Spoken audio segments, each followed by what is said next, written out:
neoliberal apex of U.S. global hegemony and a supposed post-colonial era did not provide the fertile ground for critiquing Zionism, and there seemed to exist a broad chasm between the structural critique of Zionism and the fortress that Oslo had built to insulate Israel. The road back to the gates of this fortress have been laid by meticulous analysis of laws, policies, jurisprudence, decrees, maps, municipal plans, water distribution inequities, urban planning documents, statistics of mortality, social death, as well as charting the rights that flow from distinct juridical statuses like nationality and citizenship, as shown at the beginning of this presentation and submitted by the Badil Legal Resource Center. Incredible and efficacious as these interventions have been, they've lacked the ability to breach the fortress walls and to grapple with Zionist ideology and not merely Israeli state governance. Emphasis on governance creates the illusion that Israel's regime of discrimination can be remedied through reform, inclusion, and formal equality. Liberal solutions to answer a liberal critique.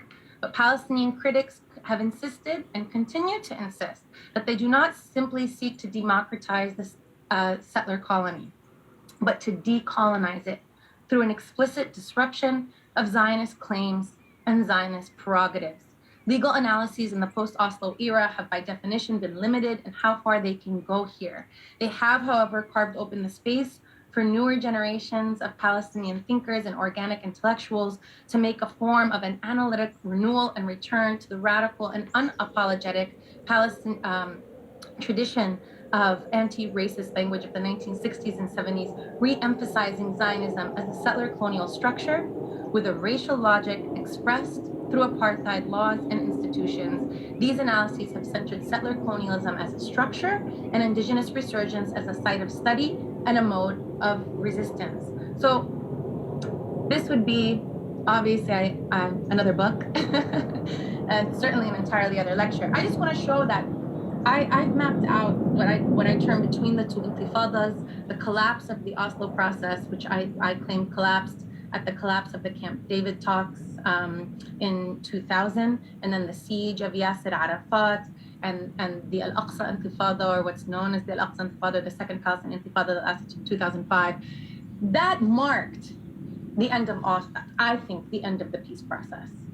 Everything since then has been a farcical attempt to keep it up on stilts, which has basically offered Israel a liberal veneer in order to continue its settler colonial expansion and entrenchment.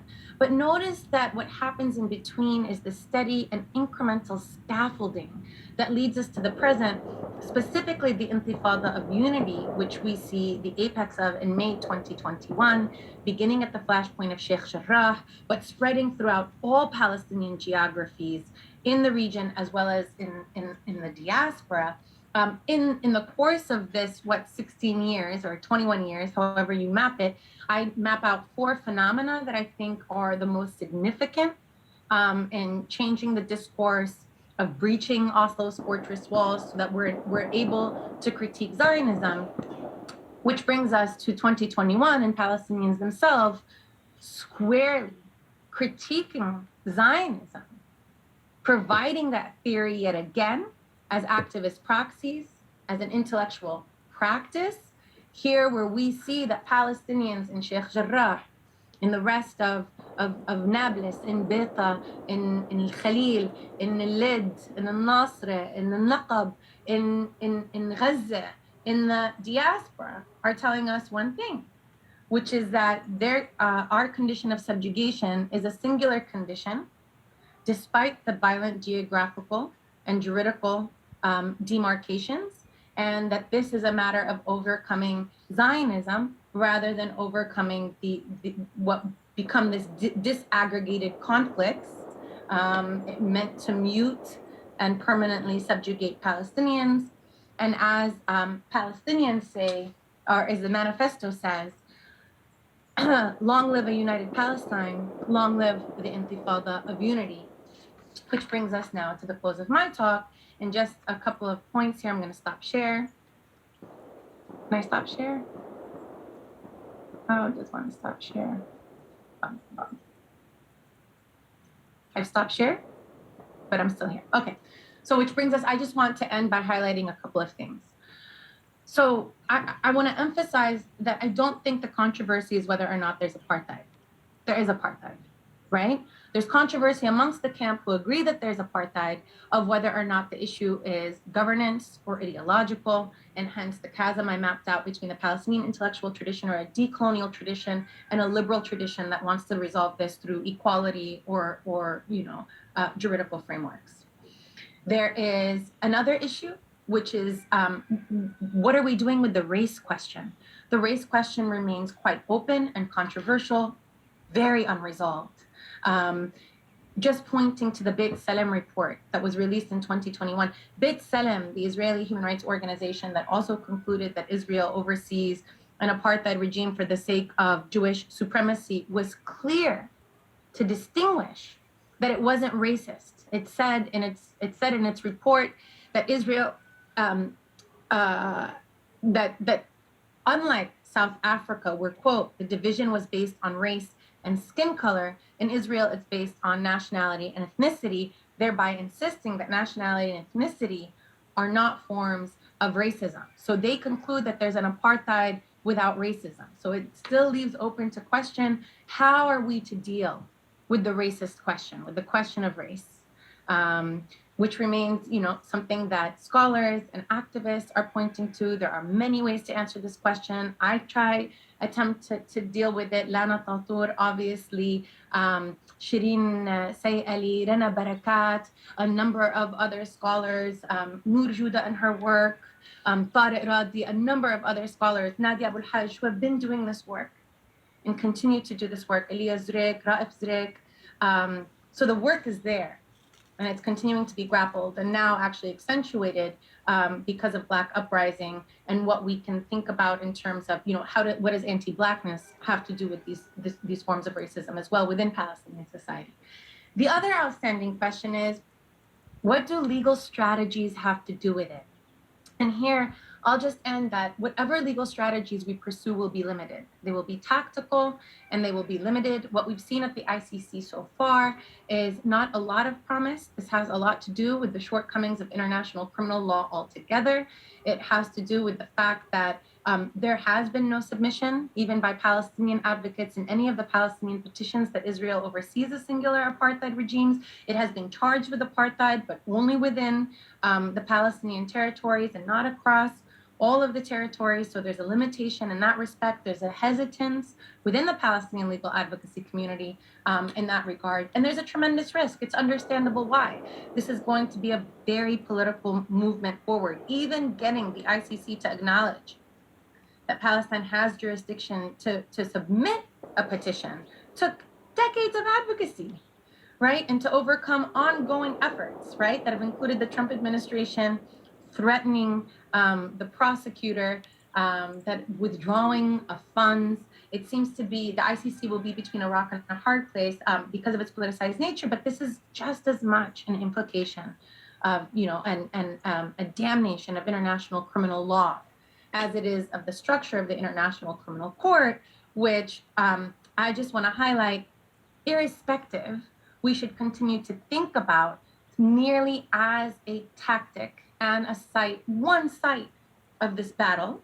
I argue, along with John Reynolds, who I mentioned earlier, we argue that the ICC should be used as a place to actually open up the discussion altogether, right? To really challenge the entire system and the shortcomings. As Christopher Gevers shows, apartheid was never meant to be prosecuted because you cannot prosecute a system under international criminal law. You could only prosecute individuals. So how is it that you can prosecute apartheid in this case, and there is actually no precedent where apartheid has been prosecuted, which brings us to the present state that we're in, which I just want to emphasize, yes, this is complex and confusing and heavy and multi-layered, but is also not unique to Palestinians, but is really emblematic of a human condition and of challenges of our time across the world, though I will insist that this is the apartheid of our time and one that we full well have the capacity to dismantle. Thank you. Thank you so much, Nora, for that brilliant lecture. We have lots of questions, but I'll give you a moment to breathe and combine my first question, which corresponds to a question from the floor by Enas Murray. My question comes at the precise point that you left us about the possibilities of mobilizing international law, in particular international criminal law and human rights law, for the project that you described as decolonization. So, I understand your point about strategy, but I do wonder, for example, with the Human Rights Watch report, we had the designation of apartheid, but as you said, the report leaves out the framework in which you are operating, which is one of designating settler colonialism. So, is this about Human Rights Watch? Its shortcomings as a liberal human rights organization, what you called the frame of governance versus the frame of ideology. So I just wanted to pick up a little bit on this framework of governance. Isn't that what characterizes the international legal order? Altogether, rather than the kind of ideology critique and the critique of settler colonialism that a decolonial framework would call for. And in this context, how is it possible to build international solidarity? I'm going back to the first question I asked Murray. If we adopt a settler colonial framework, the question seems to say, then the possibilities of building international solidarity might be increased through working with scholars and activists who also adopt that anti colonial framework. So, what would you say to this question? Yeah, well, first of all, thank you for asking me. I think we're at least four questions, not one. Let me try to address kind of just to enumerate these questions. One is about the utility of international law writ large, given that international law, in many senses, has enshrined power in the status quo of power and a racial hierarchy within the international legal system. So what potential does it have for its dismantlement? Another one is this question about, is this really an issue with Human Rights Watch? Am I actually pointing fingers anywhere? And then I guess three questions. Oh, no, there are four questions. The third question, well, three and four are connected. The third question being around what is the utility of the settler colonial critique and its relationship to this, and what do Palestinians have to do with it? So on to the first question, let me just say in sum that I think I agree with the critique that international law is a site of violence and is one that is constituted through a sordid colonial history. Initially, international law develops in the crucible of imperialism to expand empire, and specifically to expand first imperial expansion onto indigenous lands in order to facilitate the pummeling and the takings of those lands, later to facilitate the transatlantic slave trade and to facilitate that trade, to then also facilitate the division of different colonial geographies and native lands across the global south. And so this is what international law was created to do. In its development, it has not necessarily been democratized.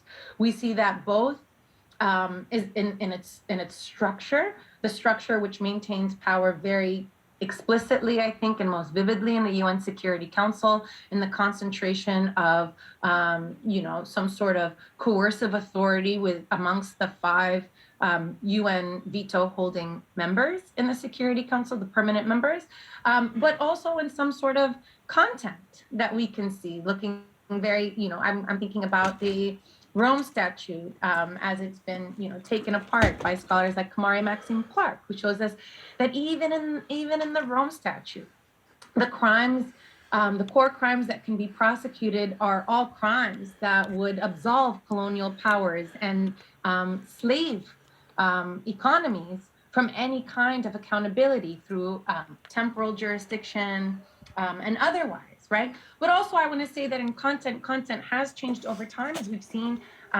as colonized peoples have come to constitute an automatic majority at the UN General Assembly. They also became a source of lawmaking, and that lawmaking created the 1960 resolution condemning colonialism and resolution 1514. It created the authority that basically conferred soldier status upon guerrilla combatants, that transformed them from criminal terrorists into actual soldiers with the right to kill and be killed, so that the Palestinians have shown how they had lawmaking authority in order to create an alternative to 242 and otherwise, even this resolution 3379. All of that to say is that while I, acknowledge the cynical underside of law, I also believe that it's in some cases inescapable, much like economy, all asymmetries that govern our lives, the economy, right? Asymmetries in military power, asymmetries in political power, but these asymmetries are real, and yet we engage with them, we grapple with them. The idea is, how do we turn our adversaries' strengths into weaknesses and our weaknesses into strengths in the process? And more importantly, how not to have faith in any of the tactics that we use. Because the only faith that we can have is actually in people's movements. It's actually in the movement work that even gives shape to the laws and its potential. So, for example, Palestinians, if they're going to use the law, must develop a political strategy, a cohesive political strategy, and one that right now, I read so many of these documents, that is not obtaining. And the reason is even a schism amongst Palestinians themselves, the Palestinian official leadership, which remains intent on a statehood tract, regardless if that state, is a tiny piece of land they can stick a flag into, right? Versus what we see organically develop and has been our latent Palestinian leadership in the Manifesto of Dignity and Hope of those who are pushing for a decolonial future. These are two separate tracks. So to think that now we're going to have a legal strategy, I think the legal strategy is impaired not by the asymmetries of the law, those most significantly, those have impact, but frankly by what Palestinians are doing. What Palestinians are doing and how they can reshape the law for its own purposes. And we see this controversy very clearly in the submission to the ICC, where there is no agreement, even on the parameters of apartheid. So the two other questions really quickly are governance and ideology. This is not a problem of Human Rights Watch. I'm not pointing, I think what Human Rights Watch was quite significant. In fact, they make a complete 180, because in 2001, Human Rights Watch actually condemned the Palestinian grassroots movement and its allies when it attended the World Conference Against Racism in Durban, South Africa, and thought that the naming of Zionism as racism was quite, as apartheid, or Israel as apartheid, was quite abhorrent. And so the fact that I think Human Rights Watch and other organizations see the writing on the wall, if they do not jump ship now, they will be remembered in history as apartheid apologists, right? That's the shift that we're seeing now. It's a moment to save themselves from the scourge of that history, which is also not a condemnation of HRW employees, many of who have been trying to push for this change for decades. And in fact, because of Human Rights Watch, because it's the largest liberal mainstream human rights organization, it's given permission for many, many people, including members of U.S. Congress, to call Israel an apartheid regime, which hadn't before been possible. So there is utility even in this liberal framework, right? It's just how we use it. Finally, what about settler colonialism? One of the questions that was presented over and over to me by those who sympathize with Palestinians and agree that it's a settler colonial framework is that settler colonialism as a framework leads us to a dead end, because it basically presents this incommensurability between Zionist sovereignty and Palestinian sovereignty, right? Now, that I think that lacks a bit of imagination to understand that decolonialism is a practice of imagination, worlds possible. Our present world is not an inevitability. In fact, it's a reflection of Western hegemony over modes of governance and society, ones that we have seen, quite frankly, fail in most colonial nations, that have obliterated a lot of indigenous practices that are probably optimal, and that we see being resurrected in the practices of indigenous resurgence. Some people, when I think of other settler colonial geographies like Hawaii, and I think of the hula as indigenous resurgence in, the resistance against the building of the 30-meter telescope on the Mauna Kea, right? These are these are constant practices that insist that this history, the history of colonization, is not a linear one, whereby the indigenous body becomes a primordial body that's been passed by modernity, but is one that continues to exist, that continues to challenge society and its current makeup, and also continues to offer alternatives for that future. And one of those alternatives, often those alternatives are presented in blueprints, as we see in the Red Nations offering for the Red New Deal, which not only conceives of a way to avert climate catastrophe, but insists that the aversion of climate catastrophe goes hand in hand with decolonization, right? And oftentimes it's not seen in blueprints, but is seen in practice, as we've seen in different geographies, in communities that have turned, abject, rejected geographies into life, as the Zapata have done in the south um, of Mexico, the Zapatista, as Palestinians continue to do in their geographies and offer. This is difficult because it's not a silver bullet. And that's why partition is so popular for people, because partition is simple. Okay, there's a problem, you rip it in half, divide things for people. And I think that we have this misconception that these easy solutions are in fact easy. Number one, they're definitely not easy. But number two, more significant than that, they're not smart. They don't work. They're not viable. So it's precisely in the complexity that we have to grapple, and in the work of decolonial imaginations, the mapping projects that Palestinians have done. Zukhrut and Badil have done that work. Other mapping projects, I mentioned Noor Juda, her work looks at that. It's ways of thinking beyond just the present, of thinking into possible horizons.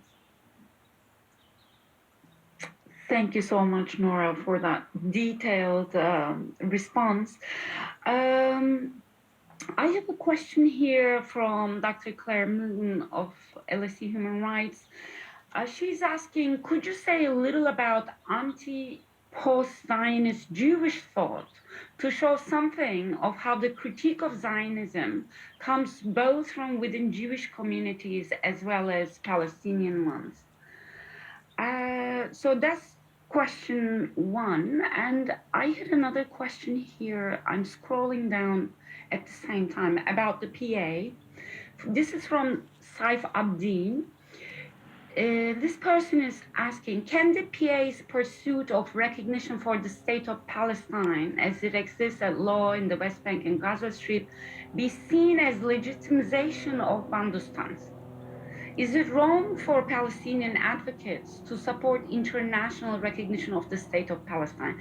I have a lot of questions here about the praxis of international solidarity. So maybe I'll make my answers more short then, because it sounds like folks are less interested in this explication and more interested in, what are your thoughts on, really quickly, to the question about anti-Zionist thought, right, amongst Jewish community. I mean, this is the thought that is, in fact, one that's been buried by a revisionist history now, which tries to claim that anti-Zionism is anti-Semitism. Some of the most fervent anti-Zionists are Jews who opposed the emergence of Zionism and saw it precisely as a chauvinistic response that internalized Jewish exclusion and failed to overcome anti-Semitism altogether, but instead was predicated upon it. We see that, I don't know if the bibliography is what's necessary for this thought, but suffice it to say that that's, even in contemporary thinkers and amongst allies, we see that amongst a number of Jewish anti-Zionist thinkers who insist that, yes, anti-Semitism. Yes, we can be a Jewish community, not merely, a faith-based, not merely a group based on religion, but one that's sutured together as a people, because we conceive of ourselves as such, and can also be opposed to the establishment of an exclusive state that has to be maintained through these garrison borders. But there are alternatives. What are those alternatives?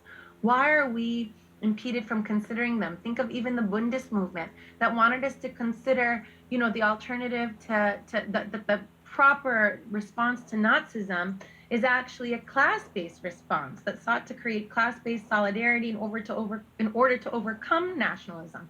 Nationalism continues to be one of the most powerful forms of mobilization amongst peoples because it's so crude and so simple, right? But it's also exclusionary, quite often patriarchal, and very violent as well, right? So there are limitations to this. And so thank you to the person who answered that question. But obviously we are in, we are in alignment. There's this new anthology that has been put out by friends, Esther Farmer, Rosalind Paczewski. I write the foreword for this, titled "A Land with a People," right? And it's an entire book of Jewish authors who basically write about their pathway either to oppose anti-Semitism to oppose Zionism or their resistance to Zionism all their life. And by Palestinians who are writing about Zionism from the standpoint of its victims. We were always there, right? This is part of imagining that decolonial future. What about the recognition of a Palestinian state? Okay, so this is complicated. I do not think that the movement and the advocacy to recognize a Palestinian state is ipso facto bad. I would not oppose it just as a matter of principle and as a headline. I do, however, take issue with this political strategy that the Palestinian official leadership has pursued in doing so, right? Because here it comes down to the detail. If it was used merely as a tactic in order to garner and to curry support for the Palestinian cause, in order to then, use available international law tactically, I think that it's useful. In fact, it's the recognition of the Palestinian state by the General Assembly that makes possible ICC jurisdiction today. At the same time, the Palestinian official leadership refused to push this within the Security Council in order to demonstrate that the U.S. opposed Palestinian state membership at all costs, which would have created a controversy, right? It's that lack of willingness for confrontation. It's a lack of willingness to engage in a politics of resistance as opposed to a politics of acquiescence that, for me, creates the problem. So I don't see a problem in the recognition of the Palestinian state, but I do see a problem in this leadership. This leadership has proved itself, frankly, illegitimate. It doesn't have the support of its people, certainly not in the aftermath of the murder of journalist Nasser Banat, without any accountability. Certainly not without an accountable electoral process, even if it's not a voting process, some other form of recognition to demonstrate support. Certainly not when it's beholden to external forces for its revenue streams, and therefore becomes more accountable to other states than it is to its own people. Certainly not when it's not pursuing a politics of resistance. Certainly not when it's not endorsed BDS even after 16 years. Certainly not when it's taking the phones, its security forces are taking the phones of its Palestinian women who are protesting in the streets to release texts and photos in order to shame them so that they no longer participate politically. So it has no legitimacy to pursue a program of liberation which we are in dire need of. So it's less about the theoretical question of whether or not we should pursue the state, and more about the question, who are we entrusting to pursue that program? Thank you very much, Nora. We have a question here from one of our students, a master's student in political sociology, Evan Forrest. This person is asking, do you see a shift in the mainstream understanding of Zionism in discourse around the 1970s?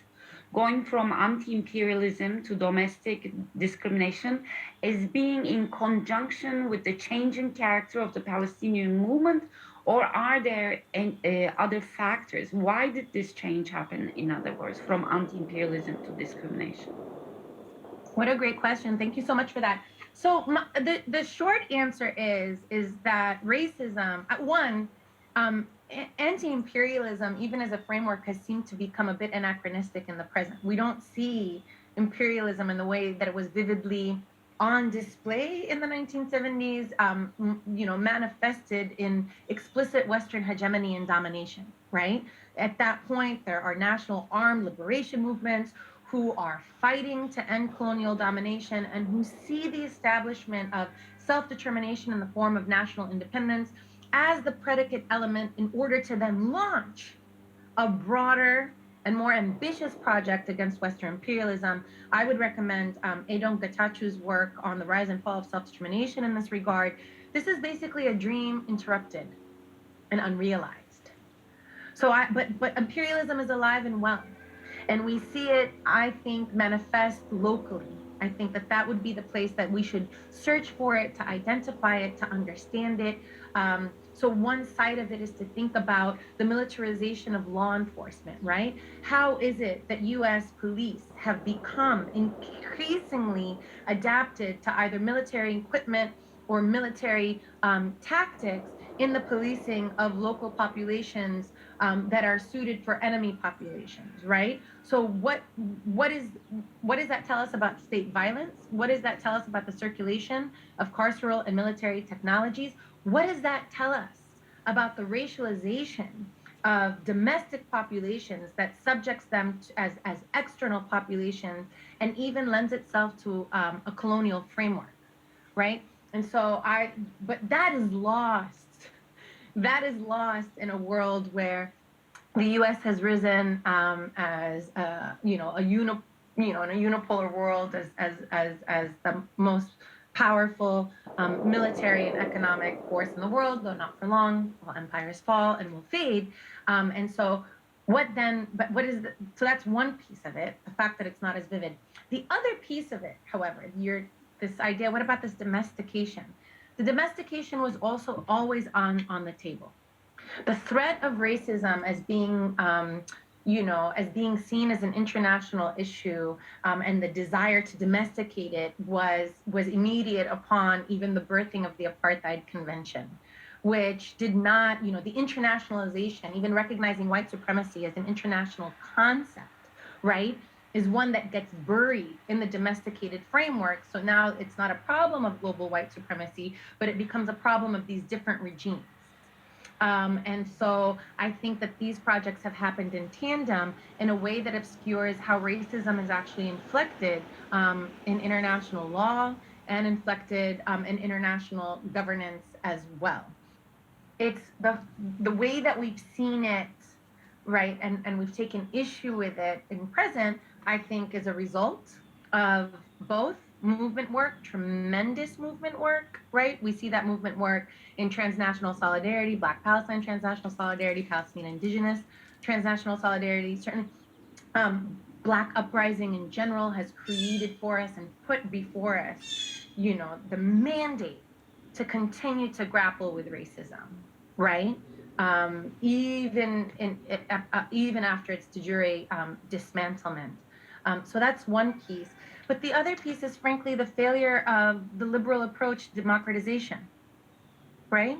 These liberal approaches, the idea that the liberal solutions like Palestinian state would somehow contain Zionist supremacy, or the idea that equal voting and democratic rights in the United States would answer the anti-Black, and address anti-Blackness in the United States. I think it's the limitations of those programs that have shown themselves to be wholly and completely inadequate. People tried them. They prevailed. The liberal approaches prevailed.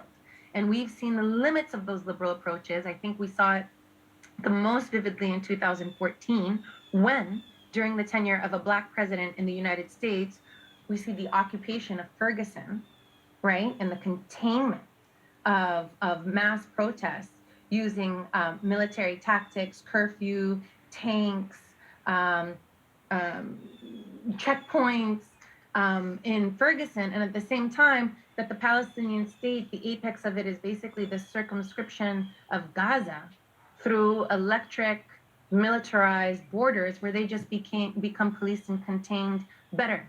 So it's both the response, the resistance to it, but also the limits of this liberal approach that have shown themselves to be futile. They don't work. They don't work.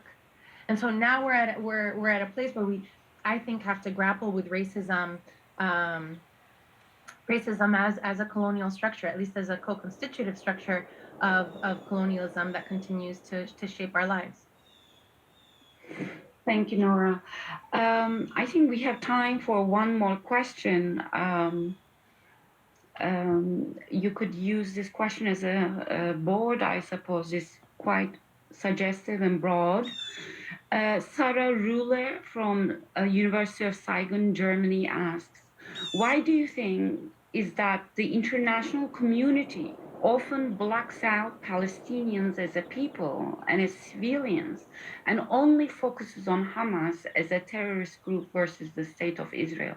Why is that the case? I mean, this is multifaceted, right? And I don't want to take it lightly. It's actually quite serious. I think the one answer, and one very honest answer, is that Israeli advocacy is very effective. They organize better. They lobby more. They don't control anything. None of these anti-Semitic conspiracies. Okay, they just, I even through my anecdotal experience as an advocate, right? They just out organize through they see it as a more important role.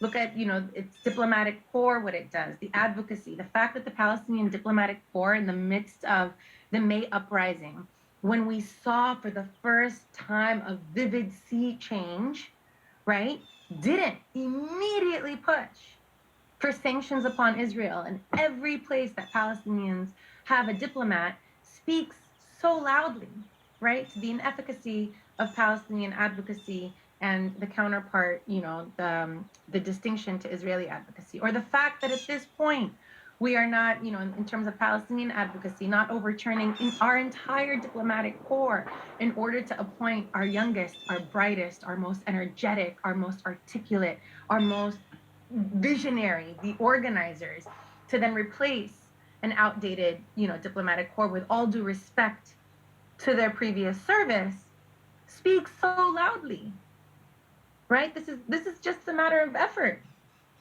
And then there's also obviously entrenched, interests, entrenched military interests, economic interests.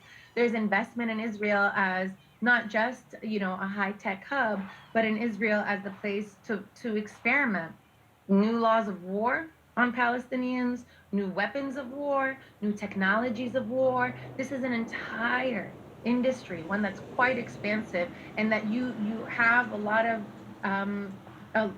of financial interests who are invested in that future.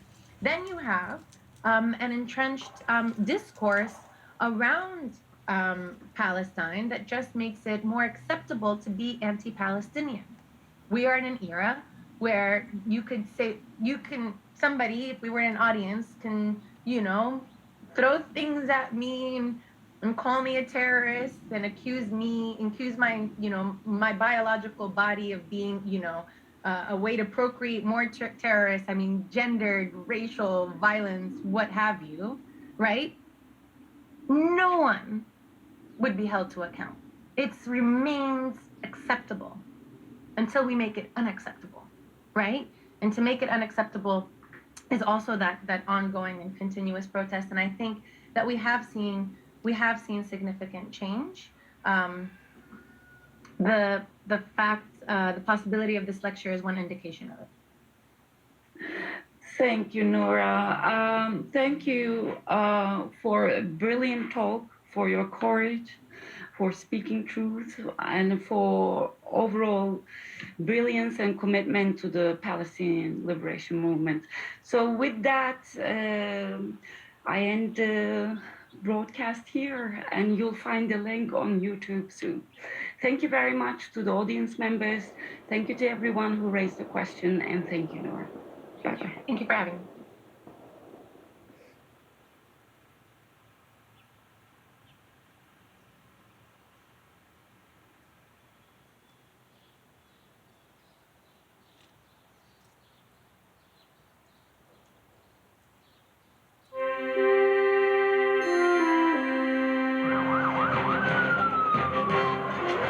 During the last week, the Mideast crisis boiled over again. More suicide bombings. Israeli reoccupation of Palestinian towns. Then, the American president set forth his vision for peace. My vision is two states, living side by side, in peace and security. But Palestinians and Israelis have tried before. We are talking here about the toughest and more sensitive issues that humankind has ever dealt with. Can the issues ever be resolved? Will the violence ever stop? At the end of the day, I know Palestinians and Israelis can make peace. My heart aches because I know we were so close. Tonight, Frontline examines why the dreams of peace have remained so elusive.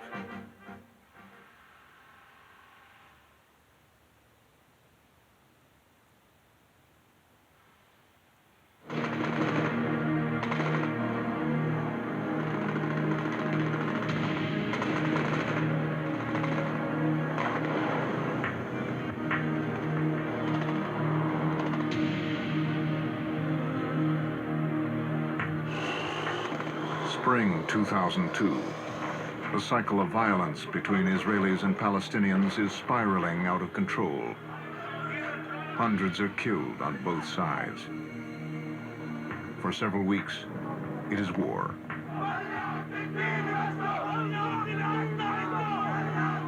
But only 9 years earlier, everything looked different.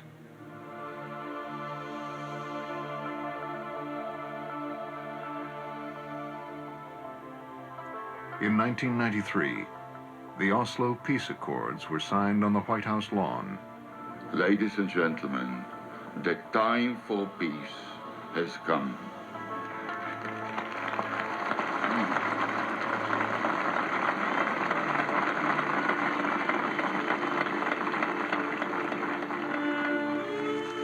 Palestinians and Israelis agree it is time to put an end to decades of confrontation and conflict, and strive to live in peaceful coexistence and mutual dignity and security, and achieve a lasting peace.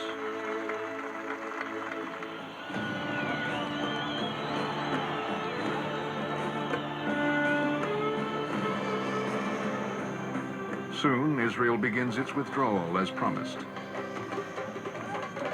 Jericho and Gaza are transferred to the Palestinians. Yasser Arafat, Israel's implacable enemy for 30 years, returns from exile to establish the Palestinian Authority.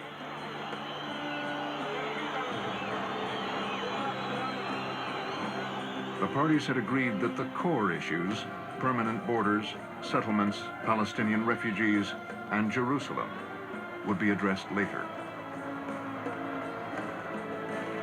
In an atmosphere infused with hope, Prime Minister Rabin, his Foreign Minister Shimon Peres, and Chairman Arafat are awarded the Nobel Peace Prize. مرة أخرى إلى شريكي في السلام السيد إسحاق رابين رئيس الوزراء الإسرائيلي وشمعون بيريز وزير الخارجية الإسرائيلية على نيلهما جائزة نوبل للسلام كما أهنئ الشعب النرويجي الصديق. But not everyone embraces the peace process. Some Palestinians want to destroy Israel, not live side by side with it. And some Israelis mistrust Arafat and believe that all of ancient Judea and Samaria, the West Bank, should be theirs. To them, Rabin's policy of exchanging land for peace is anathema.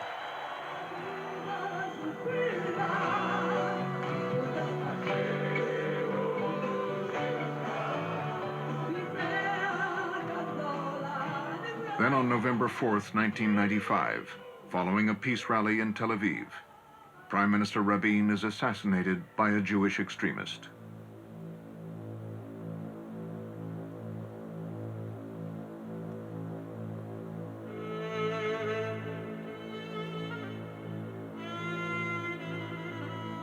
Two days after the assassination, heads of state arrive from around the globe to mourn Yitzhak Rabin.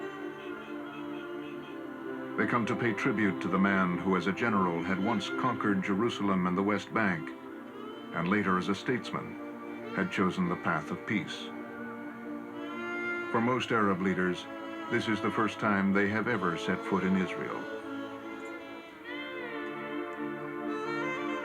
You lived as a soldier, you died as a soldier for peace. And I believe it is time for all of us to come out openly and to speak our piece.